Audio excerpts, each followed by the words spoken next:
नमस्कार प्रेक्षकांनो, स्वागत आहे आपल्या मराठी यूट्यूब चॅनलवर। आज आपण पाहणार आहोत, सकाळी 4:30ला उठणं वेड्यासारखं वाटतं का? पण हे 7 फायदे वाचलं तर आजच अलार्म लावाल। पहिलं, शांत वेळ मिळतो। ना फोन ना गर्दी, फक्त तुम्ही आणि तुमचे विचार। मनाला एक वेगळीच शांती मिळते। दुसरं, रोज 2 तास जास्त।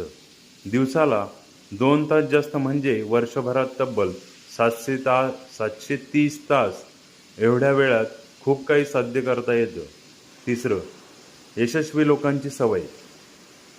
टाइम क्लॉक, ऑपरेटर विन्फ्री यासारखी अनेक यशस्वी लोक पहाटे उठतात। चौथं, व्यायामासाठी सर्वोत्तम वेळ। सकाळचा व्यायाम दिवसभर ऊर्जा देतो। शरीर आणि मन दोन्ही ताजेतवाने राहतात। पाचवं, एकाग्रता वाढते। सकाळी मेंदू फ्रेश असतो। अभ्यास, वाचन किंवा महत्त्वाची कामं पटकन होतात। अशाच नवनवीन माहितीसाठी आपल्या चॅनलला लाईक, सबस्क्राईब, शेअर आणि कमेंट्स करायला नक्की विसरू नका। धन्यवाद।